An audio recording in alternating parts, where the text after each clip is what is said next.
It's an everyday thing. It's an everyday thing. It's an everyday thing when you let your nuts hang. I don't know about y'all, but I hate when I go to Walmart and bitch, they got somebody outside begging or saying, hey, can you buy this? Can you buy some candy? Can you donate this? Girl, we are in a fucking inflammatory inflation hole. You asking if we got some money to donate. No, I ain't got no fucking money to donate. I barely got money to fucking spend to go at Walmart. Like, y'all do that shit on purpose. Going, stand by a fucking Walmart entry talking about something. You got $1, you got $1. Bitch, you know I got $1. But you know good and damn well I ain't got $1 for you. Because if I had $1 for you, bitch, I would have came to you, not Walmart. Y'all be at the wrong fucking places begging and asking people for fucking money. Go to fucking Saks. Go to fucking Target. Go to Lululemon, Gucci, Louis Vuitton, all them fucking stores. Them bitches got money. Want a bitch to bless y'all. Bitch, bless me. Donate some money to me. What you got? I'm selling something too. At this fucking point, it's about to be this cat. I'm just saying. How this fuck trying to talk to me about donating money, girl? Fuck, my money is fucking funny. It'll only laugh for me. Hey, listen here. She ain't lying. We broke too. No, here's the thing. I see kids now, they be in front of these liquor stores and all this stuff. And funny enough, they in the hood and I don't understand. I'm like, y'all asking a bunch of broke people, you know, if can they buy this $4 candy that you bought at the dollar store for $1, and you turn it around and say, now I'm not knocking the hustle, but the thing is, I think they lying. These kids come up there and be like, yeah, we're trying to raise money for our baseball team. Man, at least wear the jersey. You know, if it's more, yeah, I don't believe that they out there doing it for their baseball team, their basketball team. I don't believe it. You know, they don't even have a team name like on their. They just got a box of candy in their backpack and saying, oh yeah, this is what. You know how I know they do it? Because I see it online and I see the people in Atlanta doing it, and I say, oh, okay, that's the scheme right now. But one time I still bought 5 bags of candy off a kid, $20. The candy's still in there, like for real though. But the fact is, it's a scam. But I'm not mad at it because they not out here stealing bikes and stuff. You know what I mean?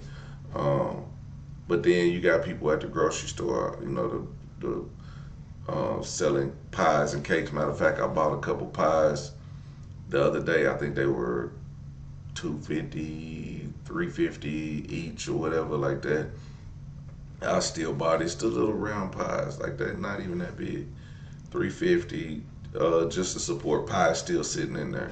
And that was bought last weekend. But the fact of the matter is, yeah, people are broke. But when you got it, listen, I didn't pray so I can pay my bills. I pray so I can lend and not borrow. So next time you see somebody out there, you need to think about it. You need to think about it. If God bless you with the money to give to these people, would you give it or would you walk right past them? It's a question to be asking. Shout out to the era where a brother used to pull a nice looking woman based off of his swag alone. Even ugly dudes was getting played back in the day. Let a brother be ugly. His girlfriend will be sitting there explaining to her friends why she like him. He ugly, but he got swag though, and his shoes stay clean. You just need a little swag and a little game, know how to talk to him, know how to treat him right. We was broke, but we was on the bus headed to the movies for the matinee, and I paid for her car fare, movie, and a popcorn with about $10.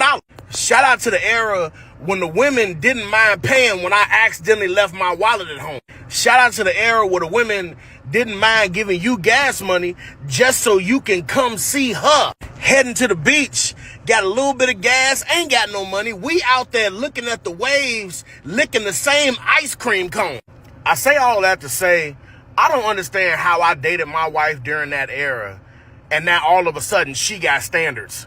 Woman, I was broke when you met me.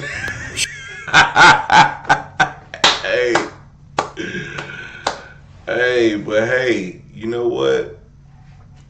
That is the love that I missed, that I had, but I didn't have it because at the same time when I was young, We was broke, but for the most part, we was happy until we wasn't.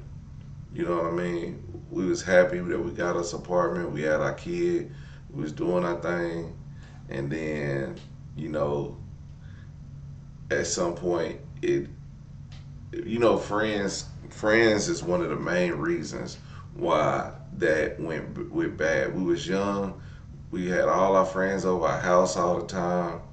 I definitely had my friends, my snake ass friends, ones that be trying to sleep with your baby mama and type shit. And that stuff, we was broke, but we was happy. I remember, because we was so broke, we have this place called Burlington Coat Factory. That's what it was called back in the day. Now it's just Burlington. I went and put some toys on layaway for my daughter. It was her first Christmas. I went and put them on layaway, and I was just like, man, I'm gonna barely get these things out before Christmas. It was only like $200, maybe $300, maybe $200 worth of Christmas toys. It wasn't that much. I was 20 years old.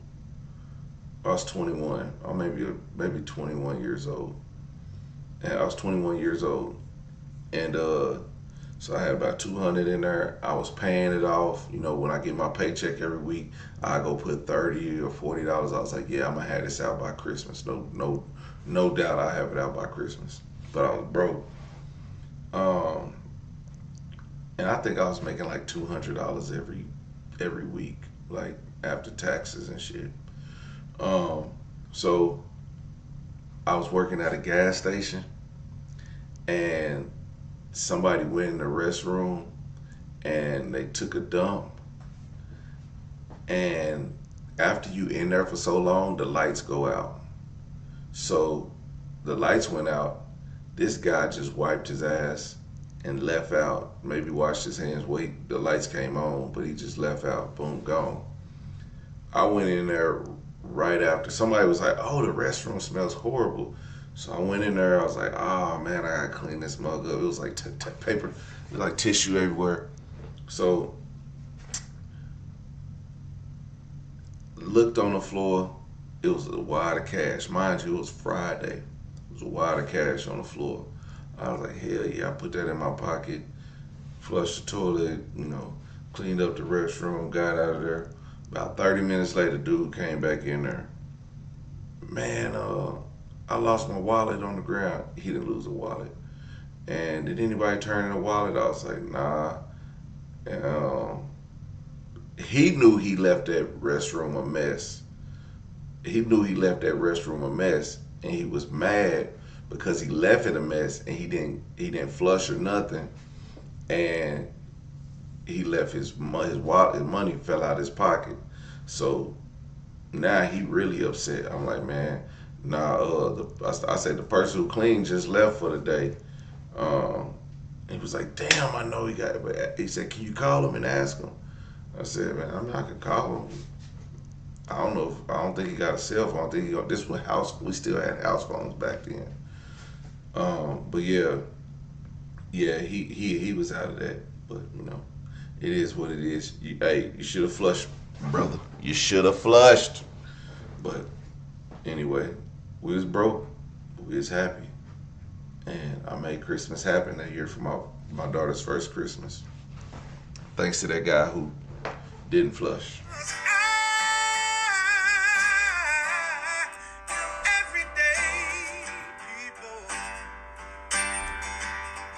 Day and night. For some women, it can start working in as fast as 1 week.